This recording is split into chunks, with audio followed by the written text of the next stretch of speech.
পিছনে যারা দাঁড়িয়ে আছেন বসেন ভাই, তওবার সময় বসা ভালো, বসেন না কেন? আরে হতে পারে আজকের মাহফিল আমাদের জীবনের হেদায়েত জান্নাত পাওয়ার ওসিলা। জোরে কোন কথা ঠিক কিনা? হতে পারে কি পারে না? এজন্য সবাই একটু আমার সঙ্গে পড়েন আস্তাগফিরুল্লাহ। পড়েন সবাই, পড়েন সবাই আস্তাগফিরুল্লাহ রব্বি মিন কুল্লি জামবি ওয়া তুবু ইলাইহি লা হাওলা ওয়ালা কুওয়াতা ইল্লা বিল্লাহিল আলিয়্যিল আযীম। ওমর ফারুক তওবা করার পরে বলতেছে, ও রাখাল ভাই, আল্লাহর হস্তে উটের এক পেয়ালা দুধ দাও। রাখাল মুসকি মুসকি হাসে। ওমর ফারুক বলে, রাখাল আবার হাসতেছে কেন? রাখাল বলতেছে, তওবা করার পরে তুমি আবার মুনাফিকি করলে। ওমর ফারুক বলতেছে, কি বললে? রাখাল বলতেছে, তওবা করার পরে আবার মুনাফিকি করলে। ওমর এই রাখাল, মুখে যা আসে তাই বলিস মিয়া, আমার মধ্যে মুনাফিকের কি দেখলা? রাখাল বলতেছে, লিমা তাকুলু মা লা তাফালুন, তোমার মুখের সাথে মনের মিল নেই। তুমি চিন্তা করে বলো তো, আমি কি উটের মালিক? আমি যদি উটের মালিক হইতাম তুমি আমাকে রাখাল বললা কেন? আর যখনই তুমি আমাকে রাখাল বলেছো তখন তোমার মন বলতেছে আমি উটের মালিক না। আর মালিক বাদ দিয়ে কেউ যদি রাখালের কাছে আল্লাহর হস্তেও চায়, রাখাল দিবার পারবে না। যার প্রমাণ আমি নিজে। আপনার বাইকুল্লা টেস্ট থেকে কেবল নামছি, ইতিমধ্যে এক লোক 100 টাকার কর করা নোট আমার হাতত দিয়ে, হুজুর দোয়া করেন, হুজুর আল্লাহর হস্তে একটু দোয়া করেন। কি দোয়া বাবা? টেকা দেখে তো খুব ভালো লাগে, চকচকা টেকা তো পকেটের থেকে বলতে, কি দোয়া? হুজুর আমার বইয়ের পেটে একটা বাচ্চা আছে, আপনি দোয়া করেন আল্লাহ যেন পুত্র দেয়। এমন দোয়া আমার কাছে আছে। আমাকে আল্লাহ 3টা মেয়ে দিছে, এখন পর্যন্ত আমার ছেলেই নেই। আমি চিন্তা করে দেখলাম, আমার দোয়া যদি পুত্র হতো তাহলে আল্লাহ আমাকে একটা দিত। উনি তো আর আমার খবর জানে না। আমি পকেটটা 200 টাকা বের করে দিয়ে দিলাম। বললো, হুজুর আমি তো টেকা চাইনি, দোয়া চাইছি। আমি বললাম, পাগলা তুইও যা, আমিও তাই। বলে, আপনি হলেন বক্তা, আমি হলাম শ্রোতা, কেমনি এক হলাম? আরে পাগলা, আমি পরপর 3টা মেয়ের বাপরে। প্রথম মেয়ে হওয়ার পরে বড় যখন বইয়ের পেটে বাচ্চা আইছে, আমি আল্লাহর কাছে দোয়া করলাম, আল্লাহ একটা পুত্র দাও। আবার আল্লাহ কন্যা দিচ্ছে। পরে আবার যখন পেটে বাচ্চা আসলো তখন একই দোয়া করলাম, কিন্তু কাম হয়নি। তখন কয়, হুজুর তাহলে আপনি টাকা আপনি না, আমারটা আমাকে দেন। ওরে যখন 100 টাকা দিছি, মারতেছে দৌড়। আমি হাত ধরে বললাম, কোথায় যাবি? বলে, ওই হুজুরের কাছে যাবো যার বেটা ছাগল আছে। আমি বললাম, কোনো হুজুরের কাছে না, কোনো পীরের কাছে না, কোনো মাদারে না। পাবার যদি চাও তাহলে মালিকের কাছে চাও। রাখাল হযরত ওমরকে বলে, পথিক সত্যি যদি উটের এক পেয়ালা দুধ আল্লাহর হস্তে পাওয়ার চাও, তাহলে এখান থেকে মালিকের বাড়ি হলো 10 মাইল দূরে। ওই মালিকের বাড়ির দরজাত গিয়ে বলো, মালিক তোমার রাখাল উট আর দুম্বা চড়াই, তুমি মালিক যদি হুকুম দাও তাহলে রাখাল আল্লাহর হস্তে উটের এক পেয়ালা দুধ দিবে। ওমর ফারুক বলে, রাখাল ভাই অত দূর কষ্ট করে মালিকের বাড়ি যাওয়ার দরকার নাই, বরং তোমাকে 2টা টাকা দিলাম, এই 2টা টাকার বিনিময়ে তুমি উটের এক পেয়ালা দুধ দাও। রাখাল মুসকি মুসকি হেসে বলে, পথিক তুমি কি হযরত উমরকে চেনো? রাখাল হযরত উমরকে বলতে, পথিক তুমি কি হযরত উমরকে চেনো? যে উমর আল্লাহর কোরআন দিয়ে রাষ্ট্র চালায়, সে উমরের গুপ্ত বাহিনী যদি দূর থেকে দেখবার পাই, তুমি আমাকে 2 টাকা ঘুষ দিছ, আর মালিক বাদ দেয় তোমাকে উটের এক পেয়ালা দুধ দিলাম, তাহলে তোমাকেও ধরবে আমাকেও ধরবে। এই বুড়া বয়সে কি তুমি ধরা পড়বার চাও? ওমর ফারুক বলে, রাখাল ভাই তাহলে চলো পাহাড়ের গুহার মধ্যে যাই, এই গুহার মধ্যে গিয়ে গোপনে তোমাকে 2 টাকা দেব, আর তুমি গোপনে উটের এক পেয়ালা দুধ দিবে, তোমার মালিকও জানতে পারবে না, ওমরের গুপ্ত বাহিনী ধরতে পারবে না। রাখাল চিল্লে বলে, তুমি ভণ্ড, তুমি ভণ্ড, তুমি ভণ্ড। ওমর ফারুক বলে, রাখাল আমার মধ্যে ভণ্ডামির কি দেখলা? পাহাড়ের গুহার মধ্যে দেওয়া না করলে ওমরের গুপ্ত বাহিনী দেখতে পাবে না, আমার মালিক জানতে পারবে না, কিন্তু রাখালের আল্লাহ সব দেখতে পায়। ওমর ফারুক এক দৌড় পাহাড়ের পাদদেশে গিয়ে 2 রাকাত সালাতুল শুকর নামাজ পড়ে বলতেছে, আল্লাহ তোমার কোরআন এত সুন্দর, তোমার কোরআন যখন দুনিয়াতে চালু থাকবে তখন কেউ না দেখলো আল্লাহ দেখতেছে, এই বিশ্বাস প্রত্যেকটা মুসলমানের কলিজার মধ্যে থাকবে। কেউ না দেখলো দেখতেছে কে? আল্লাহ। আমি এতক্ষণ রাখাল দেখিনি আল্লাহ, আমি রাখালের মধ্যে তোমার কোরআন শরীফ দেখতে পাইছি আল্লাহ। আসলে কোরআন তো কাগজে লেখা কিতাব না, কোরআন হলো বাস্তব, যখন কোরআন অনুযায়ী মানুষ চলবে। আল্লাহ তোমার কোরআন এত সুন্দর। এই বলে হযরত ওমর যখন কাঁদতেছে, পিছনে রাখাল এসে বলতেছে, পথিক কান্দে লাভ নাই, তুমি যতই কান্দো তোমাকে উটের দুধ আমি দিবার পারলাম না। ওমর ফারুক বলে, রাখাল ভাই, উটের দুধের কোনো দরকার নাই, বরং তোমার কাছে আমি জানতে চাচ্ছি, তুমি না দেখা আল্লাহকে কলিজার মধ্যে জায়গা দিয়ে তুমি যে আল্লাহর কোরআন অনুযায়ী চলতেছ, এর বিনিময়ে তোমার চাহিদা কি? রাখাল বলতেছে, আমার চাহিদার কথা শুনে তোমার লাভ কি? ওমর ফারুক বলতেছে, ভাইজান, তোমার ভালো কোনো বাড়ি নাই, ভালো কোনো চাকরি নাই, ভালো কোনো খাওয়া নাই, তুমি উর্দুম্বা সরাও রোদে পুড়ে পড়ে, এরপরেও তুমি আল্লাহর কোরআন অনুযায়ী চলতেছ, এর বিনিময়ে তোমার চাহিদা কি? সঙ্গে সঙ্গে রাখাল চোখের পানি বের করে বলে, পথিক, আমার চাহিদার কথা যখন শুনতে চাও, আমার চাহিদা হলো রব্বানা আতিনা ফিদ দুনিয়া হাসানাতাও ওয়া ফিল আখিরাতি হাসানা ওয়া কিনা আযাবান্নার। ওমর ফারুক বলে, পাগল, আমি হলাম মূর্খ, আমি মূর্খ, তুমি যে চাহিদার কথা কোরআনের আয়াত দিয়ে বললে আমি তো বুঝবার পারলাম না। রাখাল বলতেছে, তুমি আসলেই মূর্খ। আরে পাগলা, এ আয়াতের মধ্যে আমি দুটা চাহিদার কথা বলছি। এক নম্বর চাহিদা হলো আতিনা ফিদ দুনিয়া হাসানা, দুই নম্বর চাহিদা হলো অফিল আখিরাতি হাসানা। আমার দুনিয়ার চাহিদা হলো মহামানব হযরত উমরকে আমি এক নজর দেখতে চাই, যে উমর আল্লাহর কোরআন দিয়ে রাষ্ট্র চালানোর কারণে আমার মতন রাখাল না দেখে আল্লাহকে কলিজার মধ্যে জায়গা দিবার পারছি, সেই হযরত উমরকে যদি খালি একটা বার দেখতে পাইতাম, তাহলে আমার দুনিয়ার জীবন আল্লাহ শান্তিময় করে দিত। রাখালের এক নম্বর চাহিদা কি দেখবে? হযরত উমর মানে একজন ভালো নেতা দেখা। কি দেখা? আপনারা কি দেখবার চান? ভালো নেতা বাংলাদেশে দেখবার চান? কথা কর না কেন চান? ভালো নেতা দেখবার গেলে একটু মনোযোগ দেন। রাখাল বলতেছে, আমার দুই নম্বর চাহিদা হলো, আমি রাখাল যখন মরে যাব, অধম রাখালকে আল্লাহ যেন জান্নাত দেয়।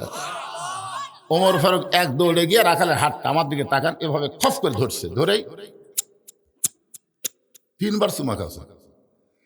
রাখাল বলতেছে, পাগল নাকি, আমার ঘামা হাতে তুমি 3 বার চুমা দিলে? ওমর ফারুক বলে, রাখাল ভাই, 2 নম্বর চাহিদা আল্লাহ তোমার পুরা করছে, মরার সঙ্গে সঙ্গেই আল্লাহ তোমার জন্য 8টা জান্নাতের দরজা খুলে দিবে। আপনারা তো সুবহানাল্লাহ বলেন, কিন্তু রাখাল সুবহানাল্লাহ কয় না। ওমর ফারুক বলে, রাখাল, তোমার 2 নম্বর চাহিদা আল্লাহ পুরা করছে, মরার সঙ্গে সঙ্গে আল্লাহ তোমাকে জান্নাত দিবে। রাখাল সুবহানাল্লাহ কয় না। ওমর ফারুক বলে, রাখাল, মরার সঙ্গে সঙ্গে আল্লাহ তোমার জান্নাত দিবে, তুমি সুবহানাল্লাহ কও না কেন? রাখাল বলতেছে, মরার পরে আল্লাহ আমাকে জান্নাত দিবে, এই বাকি কথা শুনে আমি সুবহানাল্লাহ কই না। ওমর ফারুক বলে, তুমি তাহলে কি শুনবার চাও?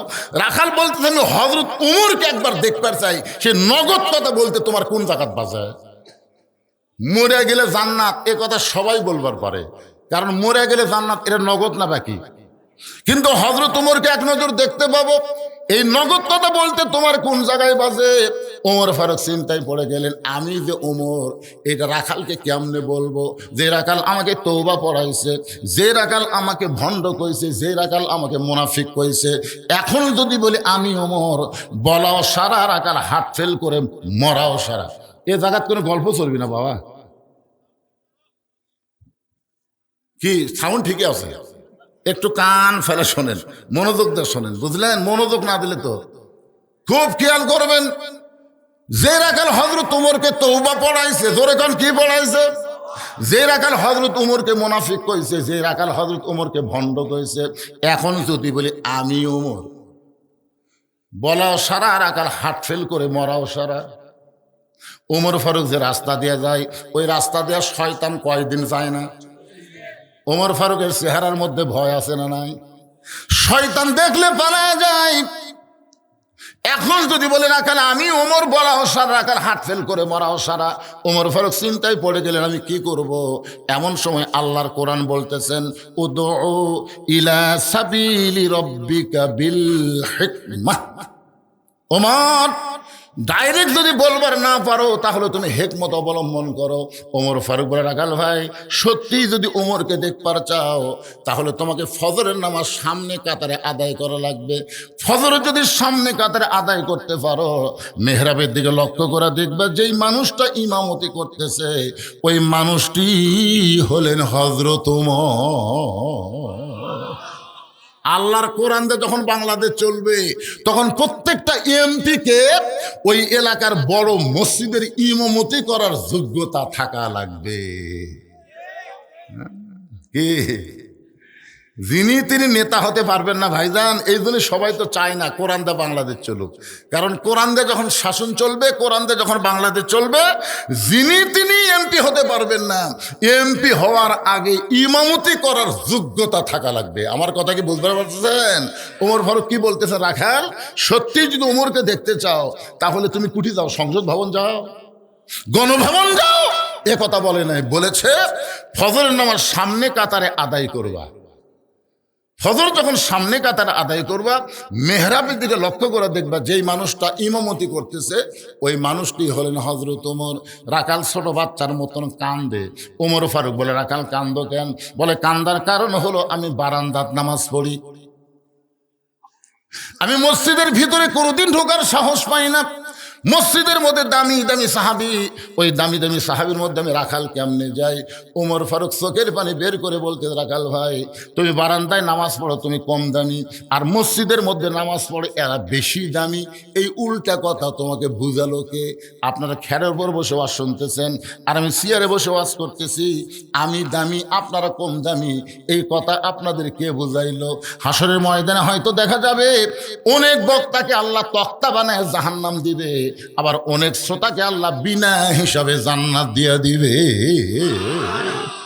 তাহলে এখানে দামি আর কম দামি, তুমি বারান্দায় নামাজ পড়ো তুমি কম দামি, আর ভিতরে যারা নামাজ পড়ে এরা বেশি দামি, এই কথা তোমার কে বুঝাইলো? বরং আল্লাহ কোরআনে বলেছেন, ইন্না আকরামাকুম ইনদাল্লাহি আতকাকুম। ওই ব্যক্তি সবচাইতে দামি হয় যার কলিজার ভিতরে আল্লাহর বেশি ভয়। সত্যিই যদি ওমরকে দেখতে চাও তাহলে ফজরের নামাজ সামনে কাতারে আদায় করা লাগবে। এখন কি করবা কও?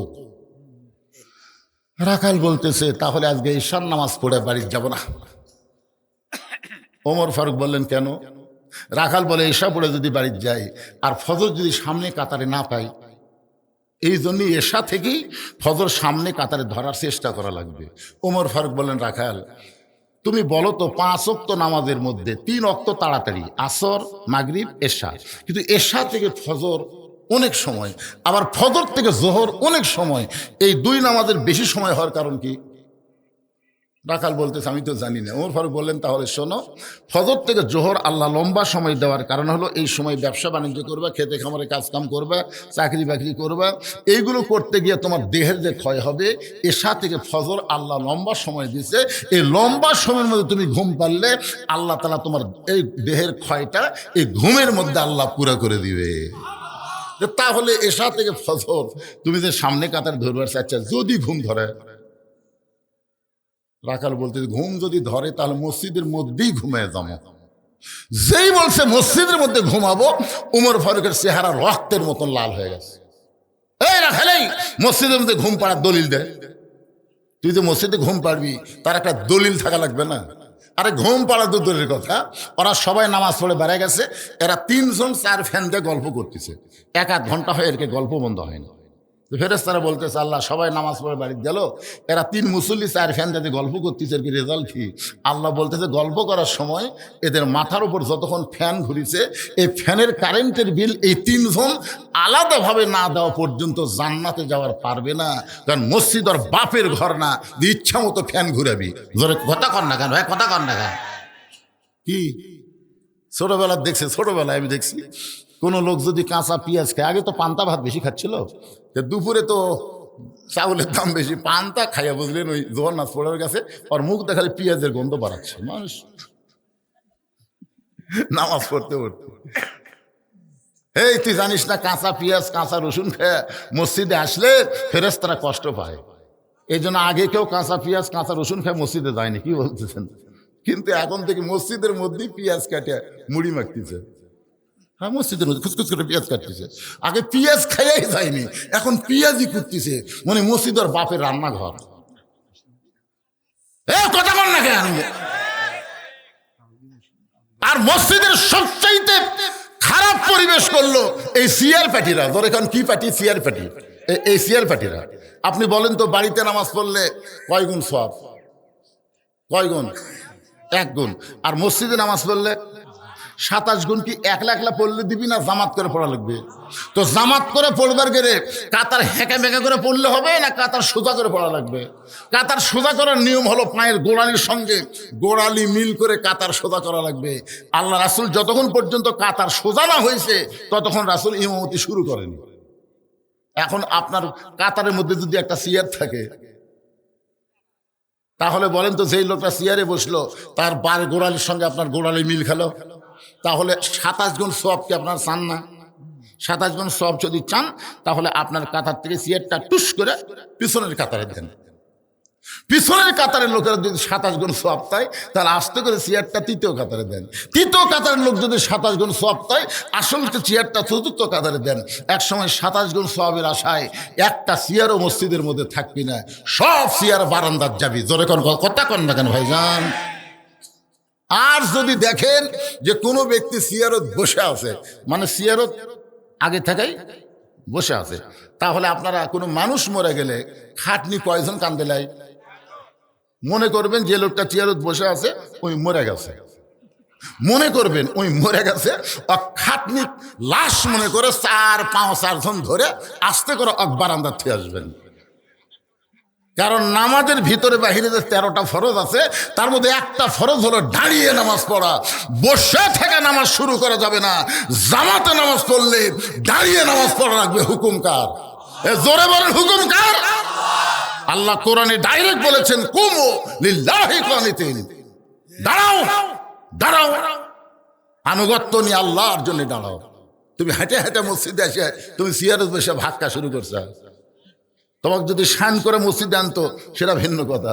তুমি বাজার করে হেঁটে হেঁটে 10 কেজি ব্যাগলে গোটা এলাকা ঘুরে ঘুরে বাজার করতেছে, আর মসজিদে আমার সিয়ার কুটি রে, আর সিয়ার কুটি রে।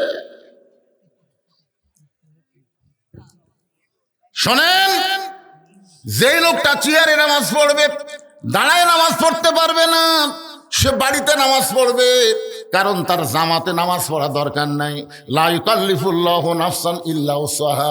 আল্লাহ কোরআনে বলেছেন তোমার কষ্ট হবে এমন কিছু আমি আল্লাহ তোমাকে দেই নাই। যদি দাঁড়াবার না পারো বসে নামাজ পড়ো, বসাও যদি না পারো শুয়ে থাকা নামাজ পড়ো, শুয়ে থাকাও যদি না পারো ইশারার দ্বারা পড়ো। যতক্ষণ তুমি দাঁড়ায় নামাজ পড়তে পারবা ততক্ষণ জামাতে পড়বা, আর যতক্ষণ দাঁড়াবার পারবা না ততক্ষণ তুমি একা একা নামাজ পড়বা। তোমার জামাতে নামাজ পড়া দরকার নাই। আমার কথা কি বুঝবার পারলেন? ওমর ফারুক বলে রাখান, আজানের গুরুত্ব দিও। 5 ওয়াক্ত নামাজের মধ্যে সবচাইতে গুরুত্বপূর্ণ আজান হলো কোন নামাজের আজান? রে যুবক ছেলেরে কথা বলো নাকি বাবা? একটা পর্যন্ত মোবাইলের ফেসবুক চালাও। ফজরের আজানের মধ্যে একই শব্দ অন্য আজানে নাই, বেশিবার বলে 2 বার। একই শব্দ যেটা অন্য আজানে নাই ফজরের আজানে মুয়াজ্জিন বলে। এই শব্দ তোমাদের জানা আছে? কি শব্দ? আপনি যুবকটাই, আমি এই ফেসবুক আলা করে বলতেছি, কথা কর না কেন? যুবক শোনো, বুড়া বয়সে নামাজ ধরে কোনো লাভ হবে না। নামাজ হচ্ছে কয়টা ঘুরতেছে, দেখছেন দেখছেন দেখছেন।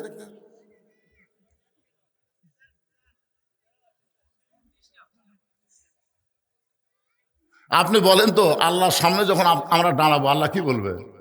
তোমার শৈশবকালের কোনো হিসাব আমি চাই না, বুড়াকালের কোনো হিসাব দেওয়া লাগবে না, তাহলে যৌবনকালের হিসাব দেওয়া জান্নাতে যাও। নামাজ হচ্ছে সরকারি চাকরির মতন ইবাদত। সরকারি চাকরি যেমন সব বয়সে হয় না, নামাজও কিন্তু সব বয়সে হবে না। সরকারি চাকরি 60 বছর করলে তারপর সরকার কি দেয়? পেনশন দিয়ে দেয়, বসে থাকা খা।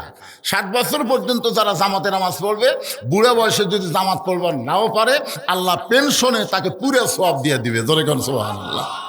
এই জন্য ভাইজান, সব ইবাদতের মধ্যে নামাজ হলো গুরুত্বপূর্ণ।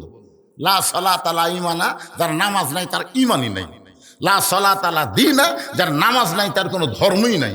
বাইনাল আবদি ওয়াল কুফরি তরকু সালাত, বান্দা কাফিরের মধ্যে পৃথক করার জিনিসটার নামই হলো নামাজ। একটু মনোযোগ দিয়ে শুনবেন। ওমর ফারুক বললেন, আজানের গুরুত্ব দিও। এতদিন রাখাল নামাজ পড়েছে বারান্দায়, আজকে নামাজ পড়বে সামনে কাতারে। মুয়াজ্জিন যেই মাত্র বলেছে আসসালাতু খায়রুম মিনান নাওম, সঙ্গে সঙ্গে রাখাল উঠে জোরে জোরে হেঁটে হেঁটে মসজিদের বারান্দায় এসে বলতেছে, ও বারান্দা, মনে কষ্ট নিস না, আজকে দেখার জন্য আমি সামনে কাতারে যাব। জোরে কর, কিসের জন্যে? দেখার জন্যে। এখন কোনোদিন রাখাল মসজিদের মধ্যে ঢোকে নাই, আজকে ঢুকতেছে। মসজিদে ঢুকতে গেলে নিজের ইচ্ছা মতো ঢুকলে হবে না, আল্লাহর হুকুম নবীর তরিকা মোতাবেক ঢোকা লাগবে। আল্লাহর হুকুম হলো ডান পা, ধরে কোন পা। নবীর তরিকা হলো মুখ বন্ধ করে ঢুকলে হবে না, জবান খুলে একটা দোয়া পড়া লাগবে, আল্লাহুম্মা আফতাহলি আবওয়াবা রাহমাতিক। রাখাল ডান পায়ে দোয়াটা পড়ে মসজিদের মধ্যে ঢুকে যখন সামনে কাতারে যাবার চায়, প্রত্যেকটা সাহাবী নড়ে সরে রাখালকে যাওয়ার রাস্তা করে দেয়। রাখাল মনে মনে কয়, আল্লাহ রে, বারান্দার থেকে এতদিন কি ভাবলেন? বারান্দার থেকে মনে করছিলাম ভিতরে দামি দামি, কিন্তু আজকে ভিতরে ঢুকে দেখতেছি আমিও যাই, এরাও তাই। এটা কিন্তু ভিতরে না ঢুকলে বোঝা যাবে না। আপনারা 10 দল 14 দল যত দলই করেন, মসজিদের মধ্যে ঢুকে দেখেন দলাদলি থাকবে না। আমি নিজের চোখে দেখছি, আওয়ামী লীগ, বিএনপি, জাতীয় পার্টি কাতার সোজা করছে। কি সোজা করছে? 3 দল মিলা কাতার সোজা করছে। এখন কাতার সোজা করে দেখে হুজুর নেই। কি নাই? কে রে, আমরা তো 3 দল কাতার সোজা করলো রে, কিন্তু সামনে কে যাবি রে? ওরা খুব তাকাতাকি করে দেখে পিছনে একটা জামাত ইসলাম খাড়া হয়ে আছে। কে খাড়া হয়ে আছে? জামাত ইসলাম হুজুর। তখন আওয়ামী লীগের নেতা বলতে, হুজুর পিছনে কে, সামনে যান হুজুর। তখন বলতে, ভাই রে, আপনারা তো একজন স্বাধীনতার স্থপতি, একজন স্বাধীনতার ঘোষক, আর একটা চাচার দল যে হারে কাতার সোজা করলেন, আমি তো যুদ্ধ অপরাধী ভাই, আমি কেমনে সামনে যাই? আমরা এটা বাইরের কথা, ভিতরে কও কেন? আমি আওয়ামী লীগ, ওই বিএনপি, জাতীয় পার্টি, এটা হলো বাইরের কথা। ভিতরের কথা আমরা সবাই ভাই ভাই, আমাদের মধ্যে কোনো তফাৎ নাই, একসঙ্গে কাতার করতে চাই। ধরে কোন সুবহানাল্লাহ। এটা মসজিদের ভিতরে না গেলে বুঝতে পারবেন না। এসপি সাহেব দাঁড়ায় দেখে সামনে কাতারে এখন পর্যন্ত একটা মুসল্লি লাগবে, সামনে কাতার পুরা হতে একটা মুসল্লি লাগবে। এখন একটা মুসল্লি কোথায় পায়? এসপি তাকায় দেখে চৌকিদার দরজার দাঁড়ায় আছে। চৌকিদার মসজিদের দরজার দাঁড়িয়ে আছে। এসপি ডাকতেছে, আয় আয়। চৌকিদার বলে, না স্যার, আপনি এসপি, আমি চৌকিদার। এসপি বলে, পাগলা, ওটা বাইরের কথা। আমি এসপি, তুই চৌকিদার, ওটা বাহিরের কথা, ভিতরের কথা, আয়। চৌকিদারের ভয় যখন যায় না, এসপি নিজেই কাতার ছেড়ে এসে চৌকিদারের হাত ধরে বলতে, তো ডাকি, তুই যাস না কেন? তুই যাস না কেন? বলে, আপনি এসপি স্যার, আমি চৌকিদার। আরে পাগলা, ওটা বাইরের কথা। আমি তো বলতেছি আমি এসপি, তুই চৌকিদার, ওটা বাইরের কথা, ভিতরের কথা তা না। চৌকিদার কয়, হুজুর স্যার ভিতরে আসিস না কেন? ভিতরে নিয়ে যায়, বলে আমার পায়ের গোড়ালির সঙ্গে গোড়ালি মিল করে খাড়া হয়। চৌকিদার বলতে, স্যার আমার গোড়া কিন্তু ফাটা, আপনার গোড়া তেল তেলায়, যদি নামাজের কারণে হঠাৎ ভীষণ লাগে, হঠাৎ যদি লেগে যায়, মানে 2 কোথায় সে কাছে পাওয়া ফটকার পাওয়াত লাগিছে। এসপি বলতেছে, পাগলা, ফাটা তেল তেলায় এক করাই হচ্ছে নামাজ। জোরে খান সুবহানাল্লাহ। ছোট বড়, ধনী গরিব, কালো ফর্সা, এক করার জন্যই হলো জামাত। জোরে খান না সুবহানাল্লাহ। এতদিন রাখাল বারান্দায় নামাজ পড়েছে, আজকে ভিতরে ঢুকে দেখতেছে প্রত্যেকটা সাহাবী যখন রাখালকে সামনে যাওয়ার রাস্তা করে দেয়, রাখাল যাইতে যাইতে একেবারে সামনে কাতারে মেহরাব বরাবর, সামনে কাতারে মেহরাব বরাবর দাঁড়ায় রাখাল ফজরের 2 রাকাত সুন্নত নামাজ আদায় করেছে। ফরজের আগে 2 রাকাত সুন্নত আছে না নাই? সর্বসাকুল্যে 12 রাকাত সুন্নত আপনাদের পড়তে হবে। 17 রাকাত হলো ফরজ আর 12 রাকাত হলো সুন্নত। ফজরের আগে হলো 2 রাকাত সুন্নত, জোহরের আগে 4, পরে 2, মোট 6 রাকাত। আসরের কোনো সুন্নত না পড়লেও চলবে। মাগরিবের পরে 2 রাকাত সুন্নত, এশার পরে 2 রাকাত সুন্নত, এই সর্বসাকুল্যে 12 রাকাত। আল্লাহ রাসূল বলেছেন, ফজরের পূর্বে যে 2 রাকাত সুন্নত আদায় করা হয়, আসমান জমিন বিক্রি করে দিলেও ওই 2 রাকাত সুন্নতের সমান হবে না। এখন বলেন ফজরের ফরজের আগে 2 রাকাত সুন্নতের দাম কম না বেশি? রাখাল 2 রাকাত সুন্নত নামাজ আদায় করে চুপ করে বসে আছে, মনের মধ্যে বড় আশা, আজকে জীবনের আশা পূরণ হবে, আজকে দেখব, প্রাণ ভরে দেখব, হক ওমরকে আমি প্রাণ ভরে আজকে দেখব, এই মনে করে রাখাল বসে আছে। ইতিমধ্যে একজন সাহাবী মসজিদের মধ্যে ঢুকিয়া দেখে জায়গা নাই, মানে জায়গা আছে কিন্তু ওই সাহাবীর জায়গা নাই। ওই সাহাবীর নাম হলো ওসমান গনি। ধরে কার নাম কি? ওসমান গনি। কয় কিনা আমার জায়গা ধরে কে বসে আছে রে? আপনারা বলেন তো, মসজিদের মধ্যে শুধুমাত্র ইমাম ছাড়া অন্য কারো জায়গা নির্দিষ্ট? তাহলে ওসমান গনি কোন অধিকারে বলতেছে যে আমার জায়গা ওটা কে বসে আছে? এইটা বলার পিছনে কারণ হলো আল্লাহর নবী বলেছেন, আমি যতদিন ইমামতি করব, আমি বরাবর যিনি পিছনে থাকবে তার নাম হলো হযরত আবু বকর। আবু বকর যখন ইমামতি করবে, আবু বকর বরাবর যিনি পিছনে দাঁড়াবে তার নাম হলো ওমর। ওমর যখন ইমামতি করবে, ওমর বরাবর যিনি পিছনে দাঁড়াবে তার নাম হলো ওসমান। ওসমান যখন ইমামতি করবে, ওসমান বরাবর পিছনে যিনি দাঁড়াবে তার নাম হলো হযরত আলী। আলী যখন ইমামতি করবে, আলী বরাবর পিছনে। নবী আর কারোর নাম বলে না, শুধু বলতেছেন আলী বরাবর পিছনে। সাহাবীরা বলে, রাসূলুল্লাহ হযরত আলী বরাবর পিছনে কে দাঁড়াবে? রাসূল বললেন, মা ইয়ান্তিকু আনিল হাওয়া ইন হুয়া ইল্লা ওয়াহয়ুন ইউহা। আমি নবী ততক্ষণ বলতে পারি না যতক্ষণ আল্লাহ আমাকে না বলায়। এই পর্যন্তই হলো খোলাফায়ে রাশেদিন। তাহলে হযরত ওমর যখন ইমামতি করবে, ওমর বরাবর পিছনে কে দাঁড়াবে? একেবারে মনে থাকেন আপনাকে কে দাঁড়াবে? উমর যখন ইমামতি করবে, ওমর বরাবর যিনি পিছনে দাঁড়াবে তার নাম হল ওসমান। কিন্তু আয়েশা থেকে জায়গা দখল। আল্লাহ রাসূল বলেছেন, আল হায়াউন ওসমান। ওসমানের আবার শরম বেশি। যে লোকটার শরম বেশি ওই কিন্তু নরমও বেশি। ওসমান গনি চিন্তা করছে, বসে যখন আছে অসুবিধা। ওসমান গনি কাছে এসে দেখে রাখালের পাশে ফাঁকা জায়গা। ওই ফাঁকা জায়গার মধ্যে ওসমান গনি 2 রাকাত ফজর সুন্নত নামাজ আদায় করার পরে রাখালের দিকে 3 বার তাকাইছে। জোরে কোন কয়বার? মানে শরম যার বেশি, তাই তো টস লাগে তাকে থেকে পারে না, মানে এরকম থেকে। রাখাল খুব খেয়াল করতেছে, একবার আমাকে দেখলো, আবার দেখতেছে। গরিব মানুষ দেখা পছন্দ করতেছে না নাকি রে? আমি বারান্দার নামাজ পড়ে ভিতরে আছি, দেখি মশান মারতেছে নাকি, বুঝতেছেন না? মূর্খ লোকের কত চিন্তা। আমি মূর্খ লোকের দিকে তাকায় খেপে দেবে। মানে একদিন এক অটো ভ্যানে তার হুক আমার এই গাড়ির সাথে বেজে দিবি। রাস্তা অটো তো ওই ইচ্ছা করলে চাকা নামার পারে, কিন্তু নামে ওই পাকার উপর আসতেছে। আমার ড্রাইভার বললাম, ভাই নামে দে, কারণ অটো কিছু হলে হত্যা জরিমানা নিবি। জোরে খান কথা, ঠিক কিনা? একদিন এক অটো বাজিয়েছিল, আমার গাড়ি চামড়া উঠে গেছে, তাও হাত থেকে 1000 টাকা লিখে, হুজুর আমার গাড়ি বেকার গেল, আমার তো 50,000 গেল, অধিকার খেয়ে নিলি। আমি সেদিন তার ড্রাইভারকে বলি, তুই নামে দিস, তুই চাকা নামে দিস, ওই হেলিকপ্টার চালাচ্ছে চলাক। তা আমি একদিন ওই অটোর চলানা খারাপ দেখে শুধু গ্লাসটা নামে ওই দিকে তাকাছি, খালি তাকাছি। অটোরা বলি, হুজুর মশান মারতেছে। আমি সেই দিন তওবা করছি, ভাই কোনো মূর্খ লোকের দিকে আমি আর তাকাবো না, তাকালি আর খেপে যায়। ওসমান গনি কয়বার তাকাছে? একবার তাকাইছে, 2 বার তাকাইছে। যেই মাত্র 3য় বার তাকাইছে, সঙ্গে সঙ্গে রাখাল বলে, এই মিয়া বারবার কি দেখো মিয়া? ওসমান গনি ভয়ে থরথর করে দাঁড়িয়ে গেছে। ওসমান গনি থরথর করে দাঁড়িয়ে বলতেছে, ভাইজান কোনোদিন আপনাকে দেখি নাই, আজকে প্রথম দেখতেছি। একবার না দেখে 2 বার দেখছি, 3 বার দেখছি ভাই, কারণ কোনোদিন তো তোমাকে সামনে দেখি নাই, আজকে আমার পাশে তোমাকে পাইয়া বারবার দেখতেছি, তুমি যে আমার ভাই। বলে, আমি তোমার ভাই না, আমি হলাম রাখাল। ওসমান গনি বলতেছে, তুমি আমার ভাই, আর আমি বলে, আমি তোমার ভাই না, আমি হলাম রাখাল। যেই বলতে আমি রাখাল, সঙ্গে সঙ্গে ওসমান গনি মুস্কি মুস্কি হাসতেছে। কারণ রাখাল যারা হবে তাদের ভাষা নরম হলে হবে না, রাখালের ভাষা মাঝে মধ্যে গরম হওয়া লাগবে। ধরে কোন কথা, ঠিক কি না? আল্লাহ নবী বলেছেন প্রত্যেকটা অভিভাবককে আল্লাহ রাখালের দায়িত্ব দিয়ে দুনিয়াতে প্রেরণ করছে। প্রত্যেকটা অভিভাবককে আল্লাহ রাখালের দায়িত্ব দিয়ে দুনিয়াতে প্রেরণ করেছে।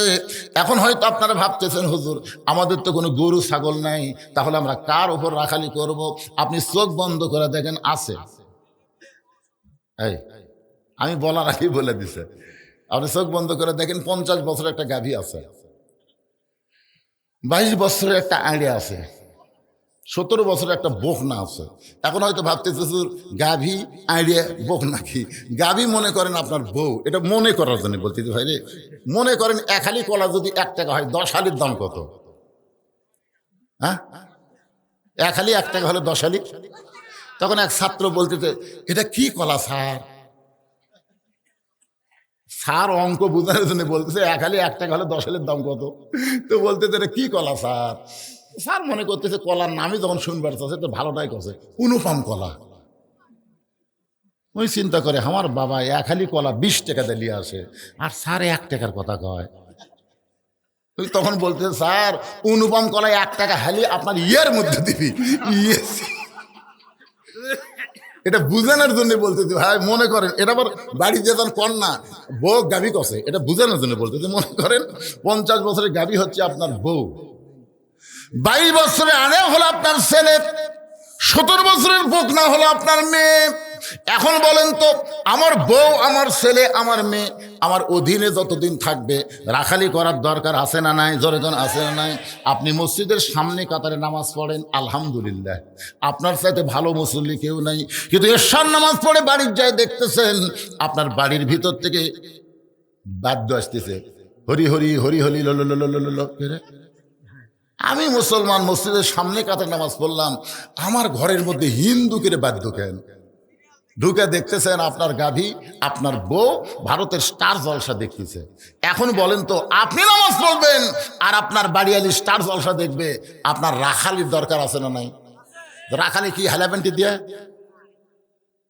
আস্তে করে বইয়ের কাছে বসে রিমোট কন্ট্রোল দিয়ে টিভি অফ করে বলবেন, বিবি তুমি যে ভারতের স্টার জলসা দেখতেছো, ওই ভারতের খবর জানো? বউ বলতেছে ভারতের খবর কি? ভাই ভারতের খবর হলো আমাদের 400 বছরের পুরাতন মসজিদ ভাঙ্গা, 400 বছরের বাবরি মসজিদ ভাঙ্গা তারা ওই জায়গাতে রাম মন্দির তৈরি করছে। ভারতে রাম মন্দির বানানোর বহু জায়গা আছে, কিন্তু কোনো ফাঁকা জায়গা রাম মন্দির না বানায়া আমাদের মসজিদ ভাঙ্গা ওই জায়গা রাম মন্দির তৈরি করছে। যেই ভারতের হিন্দুর বাচ্চারা আমাদের মসজিদ ভাঙ্গা রাম মন্দির তৈরি করে, ওই ভারতের চ্যানেলে দেখা যায়। বউ বলতেছে এই কথা আপনি আমাকে আগে করেন কেন? আমি আজ থেকে ভারত বয়কট করলাম। বউ বলতেছে আজ থেকে আমি ভারত বয়কট করলাম, যে ভারত মসজিদ ভাঙ্গা মন্দির বানাই ওই ভারতের চ্যানেল দেখা যাবে। এই জন্য ভারত বয়কট, ভারত। আরো জোরে জোরসে বলেন এ মায়া, আজ থেকে এই মুহূর্ত থেকে ভারতের কোনো চ্যানেল দেখা যাবে। কারণ ভারতেরা হিন্দুরা নাটক করে, সিনেমা করে, পূজা দিয়ে, আর এই পূজার বাদ্য মুসলমানের ঘরত যদি বাজে, ওই ঘরত ফেরেশতা আসবি। আপনি দেখেন না কে, আপনার বউক তো আপনি সাইজ করলেন, এখন আড়িয়া আপনি শীতের মধ্যে আসসালাতু সঙ্গে সঙ্গে আপনি বাপ মসজিদে ওযু করে আসতেছেন, কিন্তু আপনার ছেলের দিকে একটু খবর শোনেন তো। ওই আজান দেওয়ার আগে কিন্তু 3.5 হাতি আসছিল। আজান দেওয়ার আগে আপনার 22 বছরের ছেলে কিন্তু 3.5 হাত ছিল। যে আজান শুরু হয়ে গেছে, ওই তখন ল্যাপ মাথার উপর দিস, আজান শুনবি না যে, তো ল্যাপ মাথার উপর দিলে পাও টাইনে বুকের সাথে, আপনি জানলা দিয়ে তাকে দেখতেছেন পাও নাই মাথাও নাই। আমার আইডিয়া কোথায় রে? বিলাই যেমন ইন্দুর ধরে, বিলাই যেমন ইন্দুর ধরে, আপনি চুপি চুপি ঘরের মধ্যে ঢুকে খালি কম্বল টানতে দেখেন, ল্যাপের তলে আপনার ব্যাটার সাইজ আর সকালবেলা সাইড টিভি কুত্তার সাইজ একই সাইজ। ফজরের নামাজ বাদ দিয়ে ঘুম পাড়ে যারা, কুত্তার আমল করে তারা। আমি যেই বলব ফজরের নামাজ বাদ দিয়ে ঘুম পাড়ে যারা, আপনার বলবেন কুত্তার আমল করে তারা। বলতে পারবেন ভাইজান ফজরের নামাজ বাদ দিয়ে ঘুম পাড়ে যারা? এই যারা বলতেছে না এরাই ফজর পড়বি না রে। না না, মসজিদের উন্নয়ন মানে কি? কারণ টাকা দিয়ে মসজিদ টাইল ফাইল দিয়ে বিদেশি প্যাটার্নের মসজিদ করে কোনো লাভ হবে না। মসজিদের উন্নয়ন হচ্ছে মুসল্লি কালেকশন করা। জোরে কর কথা, ঠিক কিনা? আর 5 ওয়াক্ত নামাজের মধ্যে সবচাইতে গুরুত্বপূর্ণ নামাজ হলো ফজরের নামাজ। একের 60 গলা খাকা দেন। আমি যেই বল ফজর নামাজ বাদ দিয়ে ঘুম পাড়ে যারা, আপনার বলবেন কুত্তার আমল করে তারা। ফজরের নামাজ বাদ দিয়ে ঘুম পাড়ে যারা, এই ছোট ছোট বাচ্চারা খুব ভালো কথা বলে। যাক আল্লাহ এই সোনার ময়না করুক, আল্লাহ কবুল করুক রে। যখন আমি গাড়ির থেকে নামি, বুঝছেন, এই ছোট ছোট বাচ্চারা দৌড়ে দেখে এটাই বুঝলু রে, আমার মাথা ঘুরে ভাই, এরা আমার কিভাবে চিনল রে? না না না, এরা কিভাবে চিনে? এক বাড়িতে গেলে, আগে আমার বাবা তখন ছিল, তখন আমার বাবা সংক্ষেপে আমাকে ডাকতো, বুঝলো বুঝলো, আর এরা আমাকে সংক্ষেপে ডাকে, এটাই বুঝলু রে। জীবনে এরা আমাকে হুজুর কয় না ভাই, জীবনে কয় না। আপনারা তো আমাকে হুজুর কয়, এটাই হুজুর রে, এটাই হুজুর, আর এরা কয় এটাই বুঝলু রে। কিরে বাপ, আমার আব্বারা বসে আছে সামনে, মাশাআল্লাহ, আল্লাহ তোমাকে কবুল করুক, জোরে করে আমিন। একটু মনোযোগ দিয়ে শোনেন। 17 বছরের একটা মেয়ে আছে, আপনার আদরের কলিজার টুকরা মেয়ে। আপনি যেমন মেয়েকে ভালোবাসেন, আল্লাহর নবীও তেমন মেয়েকে ভালোবাসে। ফাতেমার কাছে গিয়ে নবী বলতেছে, ও ফাতেমা, তোমার কি কখনো মনে হয় তোমার বাবা বিশ্ব নবী বলে আল্লাহ তোমাকে জান্নাত দিবে? এ কথা কি তোমার কখনো মনে হয়? ফাতেমা বলে, বাবা আমার সব সময় মনে হয়। রাসূল বললেন, ফাতেমা তাহলে শুনে নাও, বিশ্ব নবীর মেয়ে হওয়ার কারণে আল্লাহ তোমাকে জান্নাত দিবে না। জান্নাতে যদি যাবার চাও, তাহলে জান্নাতের আমল করে তোমাকে জান্নাতে যেতে হবে। সঙ্গে সঙ্গে ফাতেমা হাঁটু গেড়ে নবীর সামনে বসে বলতেছে, বাবা তাহলে জান্নাতে যাওয়ার আমল কি? রাসূল বললেন, ফাতেমা ঈমান গ্রহণ করার পরে মেয়েদের মাত্র 4টা আমল করা লাগবে না। 1 নম্বর হলো 5 ওয়াক্ত নামাজ পড়বা। সব সময় নামাজ পড়া লাগবে না, 24 ঘন্টার মধ্যে 5 বার নামাজ পড়লে নামাজের হক আদায় হবে। ও ফাতেমা 12 মাসে 1 মাস রোজা রাখবা, রোজা রাখলে 1 মাস তোমার রোজার হক আদায় হয়ে যাবে। ফাতেমা স্বামীর খেদমত করবা, স্বামী যখন খেদমত চাবে তখন স্বামীর খেদমত করবা। তুমি ইচ্ছা করে স্বামীর খেদমত করবা না। স্বামী যদি খেদমত চায় তাহলে খেদমত করবা, তুমি ইচ্ছা করে করবা না, কারণ অতি ভক্তি, জোরে কারণ অতি ভক্তি। আপনি যদি হঠাৎ কোনোদিন দেখেন যে আপনার বউ আপনাকে খুব খেদমত করতেছে, তাহলে বুঝবেন আপনার নিকটতম কারো বিরুদ্ধে কিছু বলবি। যদি বাপ মা বেঁচে থাকে তাহলে বুঝবেন আপনার বউ ভক্তি করা মানে আপনার বাপ মায়ের বিরুদ্ধে কথা বলবে। কথা কর না কেন বারে, কথা কর না কেন? না হয় আপনার বোনের বিরুদ্ধে বলবি, না হয় আপনার ভাইয়ের বিরুদ্ধে বলবি। এই জন্য এসে মাথা টিপবি, পাকার বাতাস করবি, ভাইয়ের লোক টানবি, উরি বাবা রে, রাবে আচ্ছে রে, কিছুক্ষণ পরই দেখবেন কানবে। তা আপনি বলতেছেন, কে গো কান্দো কেন? বলে কান্দার কারণ এমনি এমনি গো। না কি জন্য কান্দতেছে বলো? আপনি কি বিশ্বাস করবেন? আপনি বিশ্বাস করবেন? আচ্ছা বলো তো কি, আপনার বাপ খালি ফ্যাস করে আর আপনার মাও খালি কুটকুট করে। এই বুড়া বুড়ির অত্যাচার আমার কলজা টাগুন লাগছে গো। দেখছেন অতি ভক্তি কি করলাম? এখন যদি আপনি বাপ মার সাথে থাকেন তাহলে আমার বাপের বাড়ি পেটে দেন, আর যদি আমার সঙ্গে জান্নাতের সংসার করবার চান এই বুড়া বুড়ির বাদ দেওয়া লাগবে। অমা আলাইনা ইল্লাল বালাক। এখন আপনি বলেন কি আমল করবেন? স্বামী যদি বাপের বেটা হয় তাহলে আল্লাহর কোরআন সামনে নিয়ে বলবে, ওয়াকাদা রাব্বুকা আল্লা তা'বুদু ইল্লা ইয়াহু ওয়া বিল ওয়ালিদাইনি ইহসানান। আল্লাহু আকবার। স্বামী বলবে, ওঠ ওঠ, বউ কবে এত গরম, ওঠ, তুই না তোর বাপের বাড়ি যাওয়ার চালু যা। খালি খালি না 3 তালাকের একটা গাড়ি ডাকতেছি।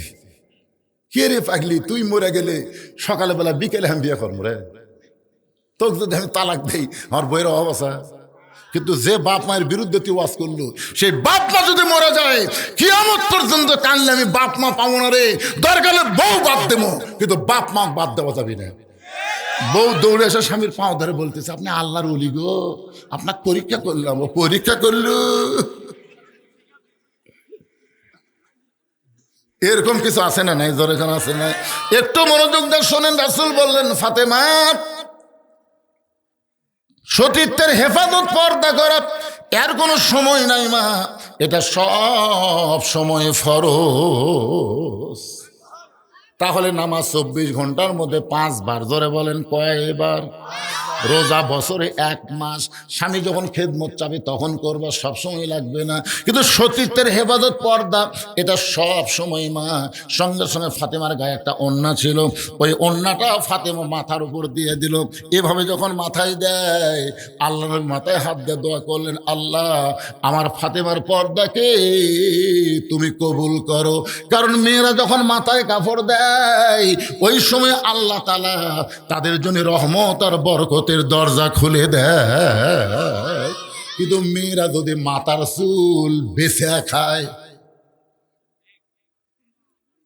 আপনাকে এই গাবতলী এলাকাত মাথার চুল বেছে,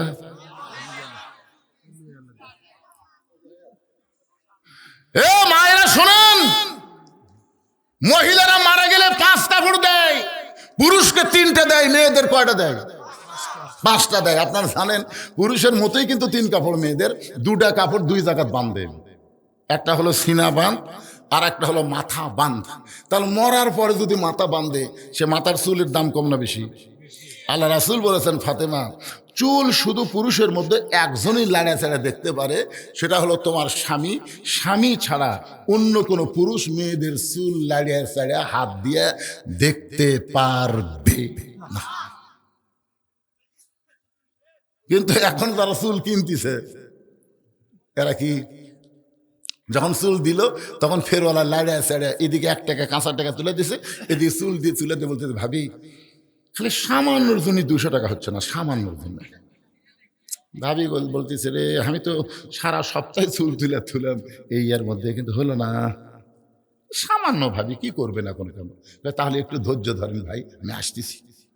ওই বাড়ির যাই বলছেন মুড়িয়া চিরুনি দিয়ে, আপনি যে প্যারাশুট কিনে দিয়েছেন, জুই বেলি ফুল কিনে দিয়েছেন, ওরে ওইলা খেলা আছে, ওই মুড়িয়া খালি চটপট করে মারতেছে, পটপট করে ছিঁড়তেছে, ইয়ে এসে দেখেন তো ভাই, ফেরোল আবার লাড়িয়ে ছেড়ে লাড়তি, তার বলতে ভাবি যাক যাক কি করবেন, আজকে একটু কম হচ্ছে, আগামী সপ্তাহ কিন্তু ধরিয়া দিবেন। যে মেয়েরা বাঁচে থাকতে ফেরোয়ালের কাছে মাথার চুল বেচা খায়, ওর মাথা যতই বান্ধব মরার পরে ওই মাথা লিয়া জান্নাত যাবার পারবি না। জান্নাত যাবার গেলে মাথা কাটতে ফেলে দিয়ে যাওয়া লাগবে। কি মন খারাপ করতে যান? হাই রে হাই, 12টা বাজে যাচ্ছে বারে, কি সমস্যা নাই? এটা কার বাজ হচ্ছে? 11টা বাজে না, আমি কেউ আজ বাদ দিয়েছি, খালি দেখতেছি যে 12টার পর এই তারিখ, যে এদের তারিখ লেগেছে আজ কয় তারিখ? 1 জানুয়ারি। 1 জানুয়ারি কখন বাদ যাবি?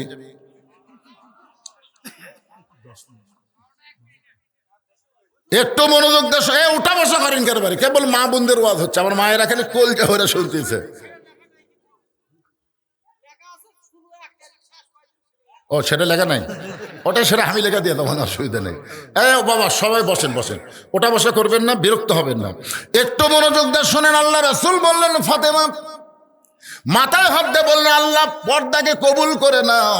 এই দোয়া করার পরে যখন নবী চলে গেলেন, ফাতেমা পর্দার মধ্যে নিজকে এমনভাবে ঢুকাইলেন, কিছুদিন পরে আল্লাহ নবীকে জানাই দিলেন, ওগো নবী, আপনার ফাতেমা পর্দা গ্রহণ করার পরে আমি আল্লাহ ফাতেমাকে কবুল করেছি।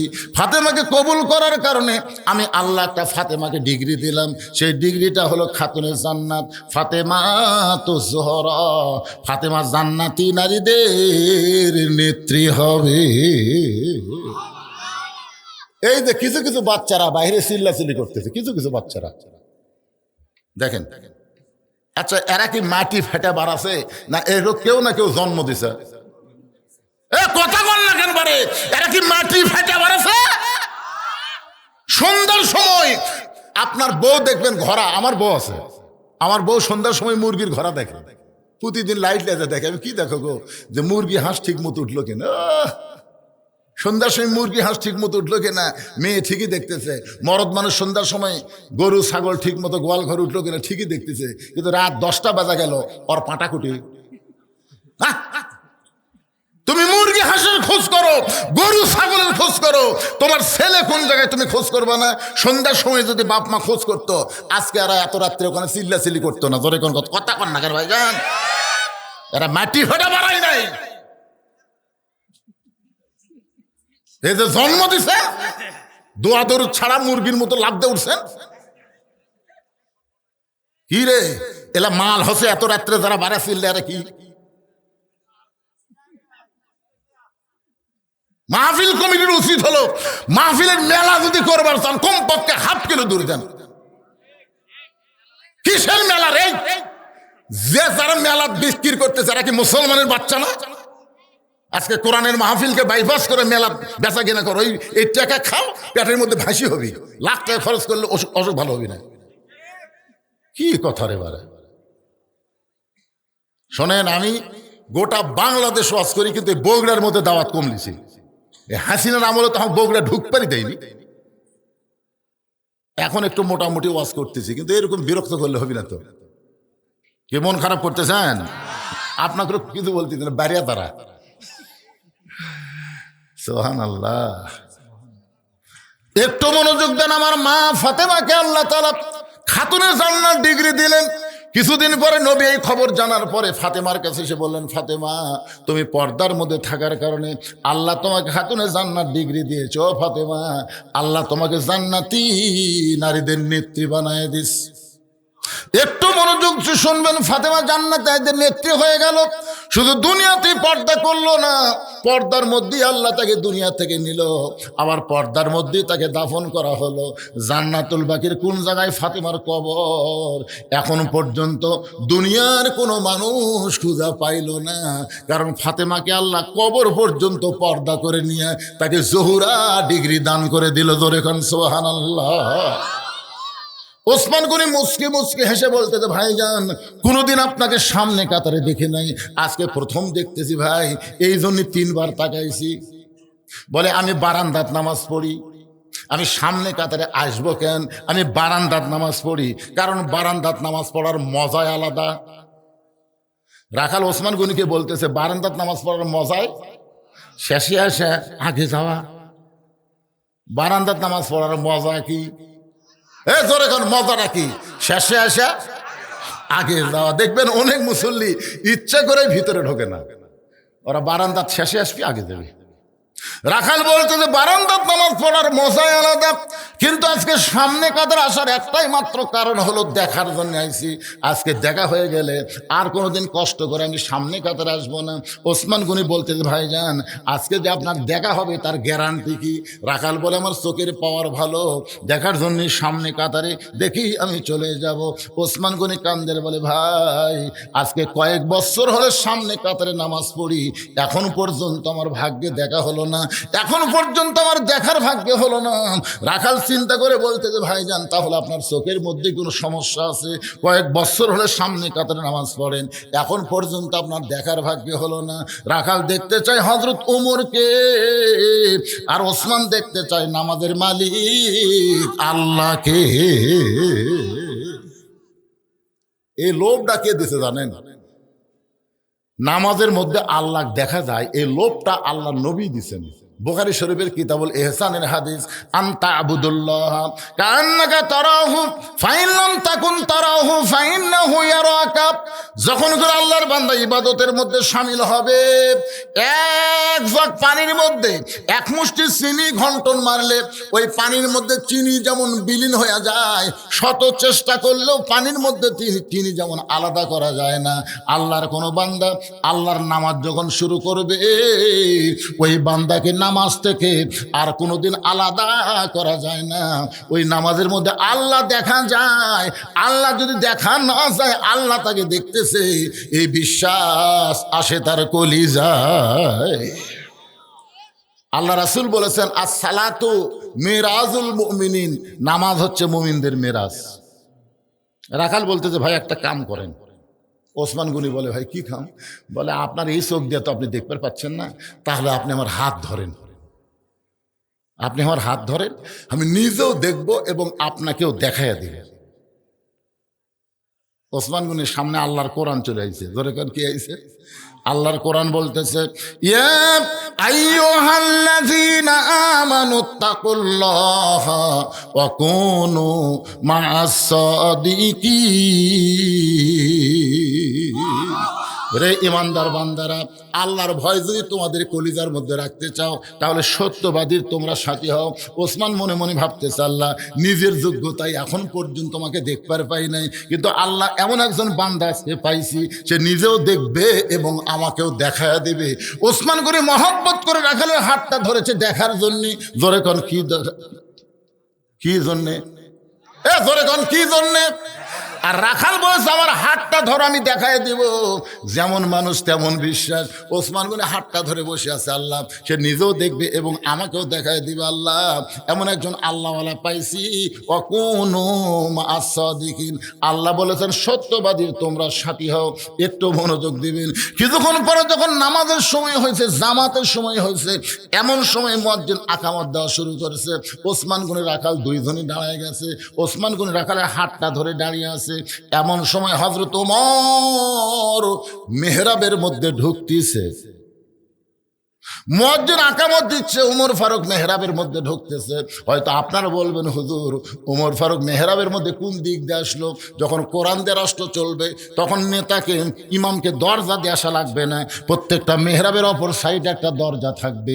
যখন আকামত দেবে তখন ইমাম মেহরাবের মধ্যে ঢুকবে। ওমর যেই মেহরাবের মধ্যে ঢুকেছে, ওসমান গনি রাখালের ডান হাতটা ধরে আছে, আর খালি বাম আঙ্গুল দিয়ে কে রে এই তো আমাকে বলো, এটাই তো এই তো আমাকে বলো। উমর যদি দেখবার যাও তাহলে সামনে কাতারে যাও। তা আমি হযরত উমরকে দেখার জন্য সামনে কাতারে এই জ্ঞান। যেই মুয়াজ্জিন বলেছেন কদ কামাতিস সালাহ, কদ কামাতিস সালাহ, সঙ্গে সঙ্গে রাখাল আল্লাহু আকবার। ওসমান গনি হাতটা ছাড়া দিয়ে বলতেছে ভাইজান ইমাম সাহেব ভুল করলে মানুষ লোকমা দেয়, এখন পর্যন্ত আকামতি শেষ হয় নাই, আর তুমি আল্লাহু আকবার বলে লোকমা দিলে। রাখাল বলে এই জন্যই তো তুমি কানা, দেখবার আসে তুমি দেখবার পাও না। আমি কি জন্যে আল্লাহু আকবার লোকমা দিলাম মিয়া তুমি জানো না? দ্বিতীয় কাতারে একজন সাহাবী দৌড়ে এসে রাখালের হাতটা হ্যাঁচকা টান দেয়, বলে পাগল রে, তোকে সামনে কাতারে দেখার পরই আমার সন্দেহ হয়েছে। তুই কি জানিস যে মানুষটা এতক্ষণ তোর হাতটা ধরে দাঁড়িয়েছিল ওই মহামানবকে তুই চিনিস? রাখাল বলতেছে ভাইজান আমি ভিতরের কাউরে চিনি না ভাই, আমি বারান্দায় নামাজ পড়ি। সাহাবী বলতেছে পাগল, যেই লোকটা তোর হাত ধরে এতক্ষণ দাঁড়িয়েছিল তুই যাকে কানা কানা বলে তিরস্কার করতেছিস, ওই মানুষটির নাম হলো হযরত ওসমান গনি। ওসমান গনি নাম শুনছেন? একদিন আল্লাহ রাসূল বললেন ওসমান আল্লাহ তোমাকে কত সম্পদ দিছে তুমি কি তার হিসাব জানো? ওসমান গনি বলতেছি ইয়া রাসূলুল্লাহ, সম্পদশালীর জন্য আল্লাহ যেদিন থেকে যাকাত খরচ করছে সেদিন থেকে তো হিসাব রাখা লাগবেই, কারণ শতকরা 2.5 টাকা কাক দেওয়া লাগবে। কথা কন না কেন ভাইজান? দেন বা না দেন, দেওয়ার কথা আছে না নাই? তো রাসূল বলল আল্লাহ তোমাকে কত সম্পদ দিছে একটা হিসাব দাও। ওসমান গনি বলতেছে ইয়া রাসূলুল্লাহ, আল্লাহ আমাকে যত সম্পদ দিছে সমস্ত সম্পদ গুদামে রাখে, ওই গুদামে তালা দিয়ে ওই গুদামের চাবি টানতে একটা উট হিমশিম খায়। সুবহানাল্লাহ পায় না? মানে হিসাব করেন না আপনারা, যত সম্পদ আল্লাহ দিছে ওই সম্পদ গুদামে রাখে। কতগুলো গুদাম, সে গুদামের হিসাব নাই, গুদামে রাখে, গুদামে তালা দিয়া ওই তালার চাবি এত এত শ্রানি টানতে একটা উট হিমশিম খায়। আল্লাহ রাসূল ওসমান আল্লাহ যদি সমস্ত সম্পদ ফেরত চাই তুমি কি দিবা? যেই বলেছে ওসমান আল্লাহ দেওয়া সম্পদ আল্লাহ যদি ফেরত চাই তুমি কি দিবা? সঙ্গে সঙ্গে ওসমান গনি মারছে দৌড়। সাহাবারা বলতেছে রাসূলুল্লাহ, ওসমান গনি দৌড় দিল। রাসূল বললেন ধৈর্য ধরো।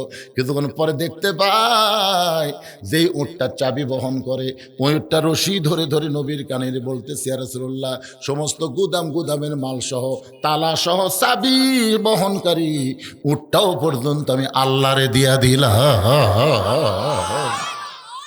আল্লাহ রাসূল কান্দার ওসমান, সবই যদি আল্লাহকে দিলা তাহলে তোমার জন্য কি রাখলাম?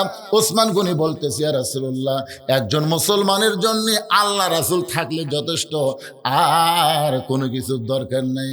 কারণ আজকে আমি আছি আগামীকাল থাকবো না, তাহলে যেইটা আমার জন্য লাভ সেইটা আমি করতে চাই।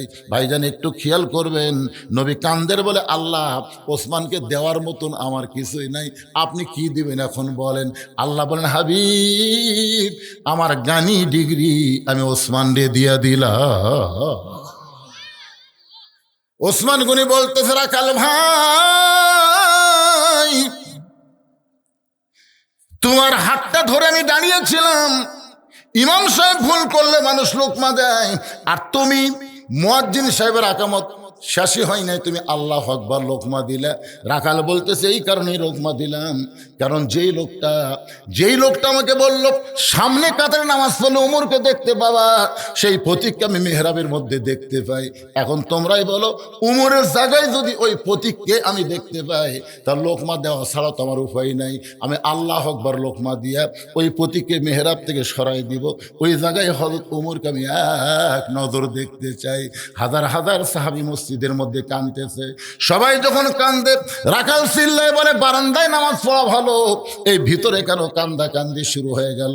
ওসমান গনি বলে, রাখাল ভাই, ভিতরে কান্দার কারণ হলো তুমি যারা প্রতীক বলতেছ, তিনি হলেন হযরত ওমর।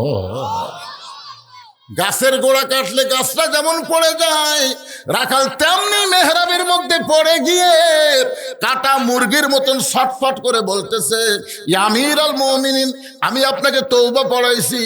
ইয়া আমির আল মুমিনিন, আমি আপনাকে মুনাফিক কইছি। ইয়া আমির আল মুমিনিন, আপনাকে আমি ভণ্ড কইছি। এত কথা বলেছি গো আমির, কদম রাখালকে আপনি কিছুই বলেন নাই।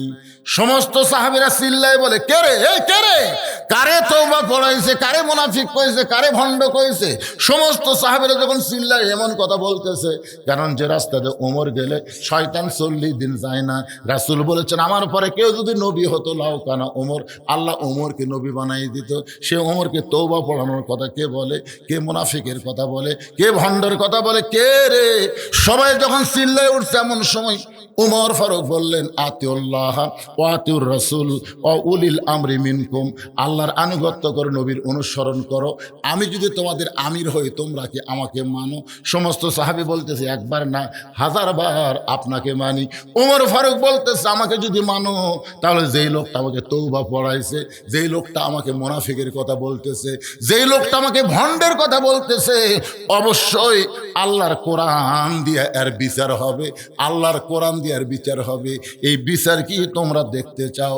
সমস্ত সাহাবী হাত তুলে বললেন, ইয়া আমির আল মুমিনিন, আল্লাহর কোরআনের বিচার আমরা দেখতে চাই। আপনাকে কেমনে তওবা পড়াইলো, আপনারে কেন মুনাফিক কয়, আপনারে কেন ভণ্ড কয়, আল্লাহর কোরআনের বিচার আমরা দেখতে চাই। ওমর ফারুক বললেন, এই বিচারটা দেখবা ফজরের নামাজের আগে না পরে। এই বিচারটা তোমরা কখন দেখবা? ফজরের নামাজের আগে দেখবা না পরে দেখবা? সমস্ত সাহাবীরা বলতেছে, আমির আল মুমিনিন, আকামত যখন হয়ে গেছে, তাহলে আগে নামাজ, তারপরে বিচার দেখব।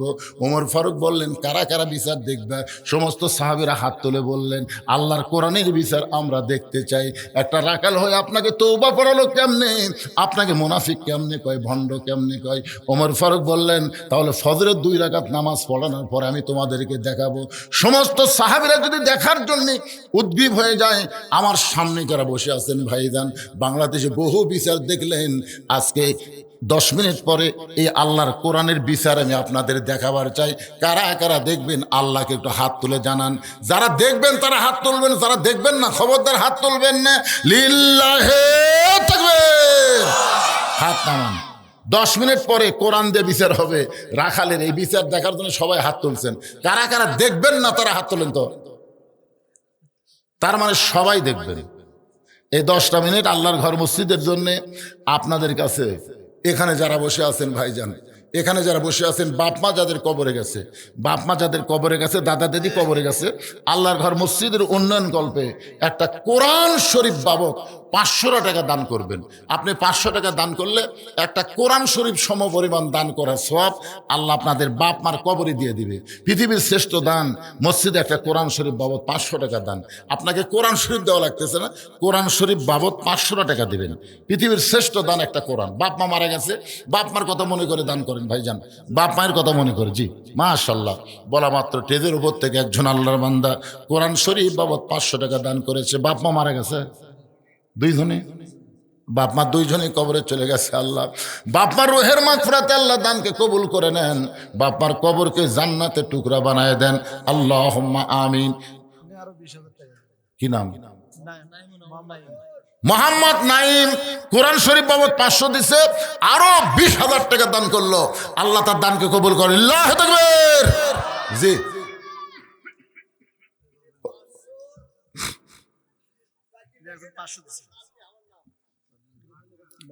বাড়ি এই গ্রামে। আপনার নাম? আলহাজ মোহাম্মদ বাপ মা দুইজনে কবরে গেছে। বাপ মার জন্য কোরআন শরীফ বাবদ 500 টাকা দান করলো। আল্লাহ বাপ মার কবরকে জান্নাতের টুকরা বানায় দেন। আল্লাহ কি দিবেন? কোরআন শরীফ বাকি হবে না ভাইজান। আপনি সিমেন্ট দেন, রড দেন, যা পারেন দেন, কিন্তু কোরআন শরীফটা নগদ দেওয়া লাগবে। নবীন 2টা কোরআন শরীফ বাবদ 1000 টাকা দান করছে, আল্লাহ কবুল করেন। ওটা ধরেন তো, ধরা লাগবে তো, আমিও দূর যাওয়ার পারি। রিমন আল্লাহর বান্দা আল্লাহর ঘর মসজিদের জন্য 10টা কোরআন শরীফ বাবদ 5000 টাকা দান করছে। আল্লাহ তার দানকে কবুল করেন, আল্লাহর নেক নিয়ত নেকাজা পুরা করেন। আল্লাহর আরেকজন বান্দা কোরআন শরীফ বাবদ, পৃথিবীর শ্রেষ্ঠ দান, একটা কোরআন শরীফ, না পারলে একটা, পারলে 10টা দেন, 20টা দেন। একটু আল্লাহর বান্দা আরেকজন কোরআন শরীফ বাবদ 500 টাকা দান করেছে। আল্লাহ দানকে কবুল করেন, কবুল করো, কবুল করো। কি বিলু কোরআন শরীফ বাবদ 500 টাকা দান করছে। বাপ মা যদি কবরে যায়, এ দানের ওসিলায় বাপ মার কবরকে জান্নাতের টুকরা বানায় দেন। আপনারা কিন্তু হাত তুলেছেন, বিচার না দেখে যাবেন না। ওদের যাচ্ছেন লিমা তাকুলু মা লা তাফালুন, কেরে আপনি 10, 20, 50, 100 টাকা ব্যাগের মধ্যে দেওয়ার পারবেন না। হয়তো বলবেন হুজুর আপনার জামায় সময় দিছি, এখন দেওয়া যাবে না। ব্যাংকে মানুষ জীবনে একবার টাকা রাখে না, বারবার রাখে।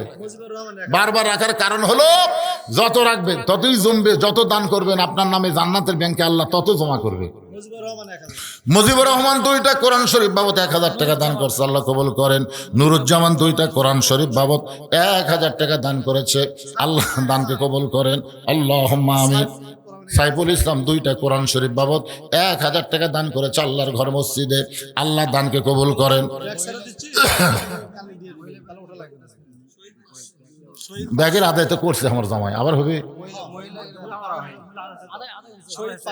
এই ব্যাগলা আবার যাচ্ছে, দেন। কে মহিলাদের মধ্যে আদায় হয়েছে 7000, 7059 কি রকম দান দেয়? এখন আর 1 টাকা চলে। আল্লাহর একজন বান্দা কোরআন শরীফ বাবদ 500 টাকা দান করেছে, আর একজন আল্লাহর ঘর মসজিদে 500 টাকা দান করেছে, আল্লাহ দানকে কবুল করেন। লাহমিয়া তোমার বান্দা 1000 টাকা আল্লাহ তোমার ঘরে দান করেছে, আল্লাহ দানকে কবুল করেন।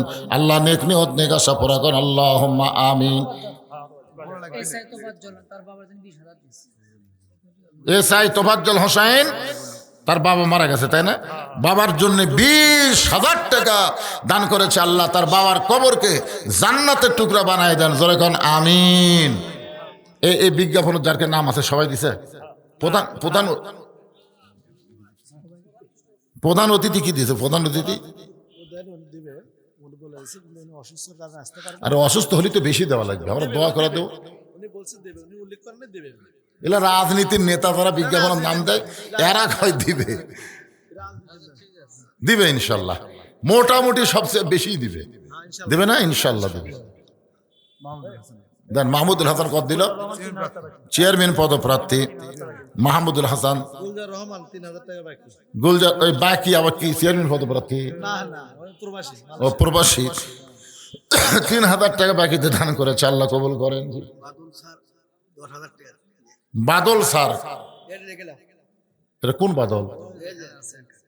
ব্যাংকার বাদল। এগুলো আপনি ছেলে?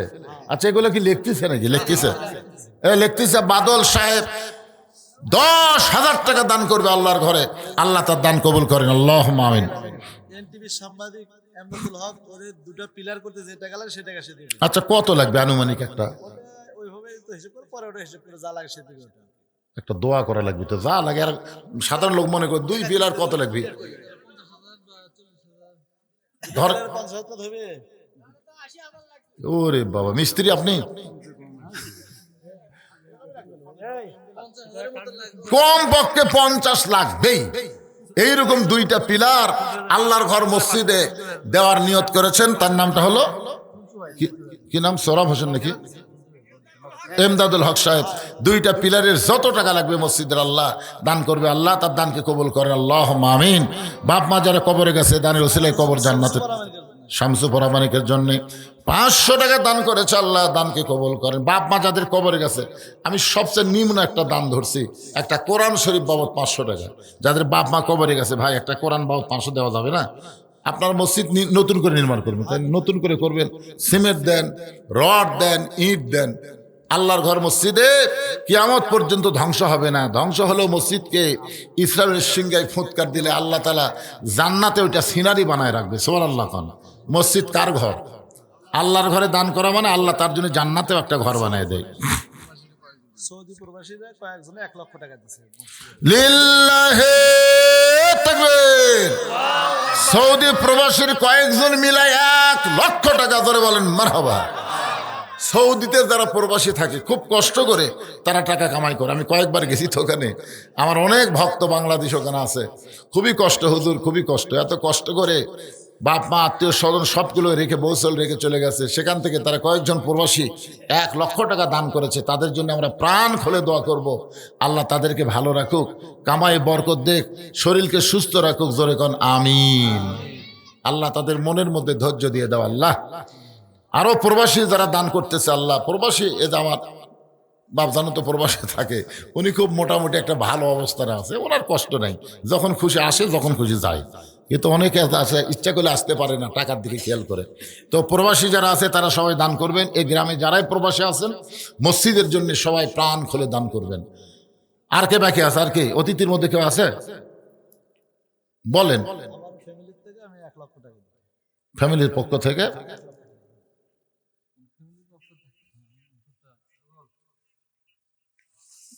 আমার ফ্যামিলি খোরশেদ আলম, এটা কি? হ্যাঁ, খোরশেদ আলম পিন্টু সাহেবের পরিবারের ফ্যামিলির পক্ষ থেকে 1 লক্ষ টাকা ধরে বলেন মারহাবা। আল্লাহ তার এই বিশাল দানকে কবুল করেন। আবার যখন যা লাগবে দান করবি ইনশাল্লাহ। যারা দেয় তারাই দেয়, বোঝেন না কেন? যারা দেয়। হ্যাঁ, লিটন সরকার 500 টাকা দান করেছে। আল্লাহ লিটন সরকার দানকে আল্লাহ আপনি কবুল করেন, আল্লাহুম্মা আমিন। এখানে যে মোহাম্মদ, আচ্ছা সবাই তো দিল তাই না? পেস্তাও দিছে। সোহরাব হোসেন সজল দিছে। না, সজলে আসে না। সজল তো সোহরাব হোসেন সজল সাহেব দেরি করতেছেন কেন? কোনটা কত? 500। সোহরাব হোসেন সজল সাহেব 5000 টাকা দান করবে। আল্লাহ তার দান কবুল করুক। জোরে কোন আমিন। ইনশাল্লাহ মসজিদের কাজ শুরু করবেন। পৃথিবীর আল্লাহর ঘর তৈরি শুরু করছে, তৈরি শেষ হয়নি, এরকম দেখছেন আপনারা? শুরু করলে ইনশাল্লাহ দেখবেন হয়ে যাবে। আপনাদের মনে করেন না যে টাকা হয়নি এখন শুরু করবো না, এটা কিন্তু শয়তানের ধোকা। টাকা হয়নি তার মানে শয়তান ধোকা দিয়েছে, টাকারও লাড়াছাড়া খা। লাড়াছাড়া খাওয়ার চেষ্টা করবেন না।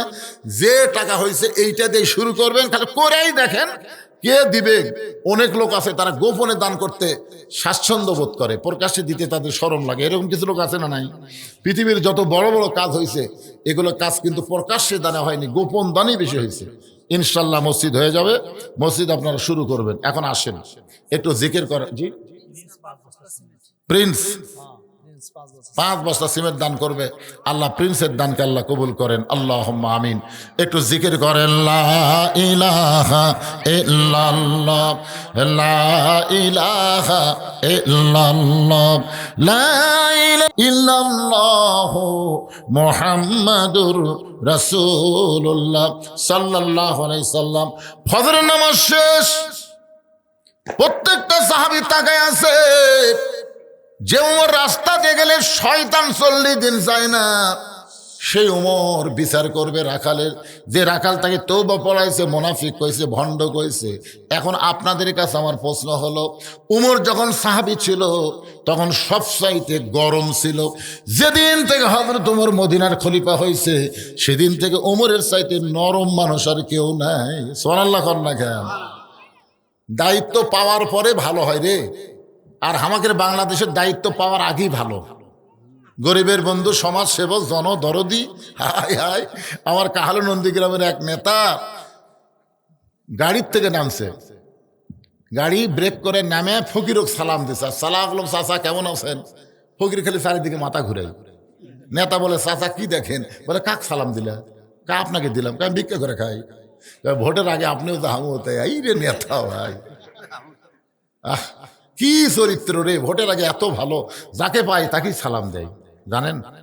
কিন্তু যেই ভোট পায় নেতা হয়ে যায়, আর নেতা এলাকার থাকে না, নেতা থাকে ঢাকায়, মাঝে মধ্যে নেতা বেড়াবার আসে, সায়েন্সের অত্যাচারে একটা গরিবও নেতার কাছে যাবার পারে না। জোরে কোন কথা ঠিক কি না? এরা কিন্তু নেতা না ভাই, এরা হলো বসন্তের কোকিল। আদর্শের নেতা হলে ওমর ফারুক আগে গরম ছিলেন, কিন্তু যেদিন থেকে মদিনার খেলাফতের দায়িত্ব পাইলেন সেদিন থেকে তার মতো নরম মানুষ কেউ নাই। এক টানে রাখালকে বুকের মধ্যে নিয়ে রাখালের কপালে চুমা খায়, রাখালকে বুকের মধ্যে নিয়ে রাখালের ঘাড়ে চুমা খায়। সমস্ত সাহাবীরা বলে, আমিরুল মুমিনিন, যেই লোকটা আপনাকে তওবা পড়ানোর কথা বলতেছে, মুনাফিকের কথা বলতেছে, ভণ্ড হওয়ার কথা বলতেছে, এত বড় বড় কথা বলার পরে লোকটাকে বিচারের নামে আপনি বুকের মধ্যে নিয়ে কপালে চুমা খেয়ে আমাদের কি দেখাইলেন?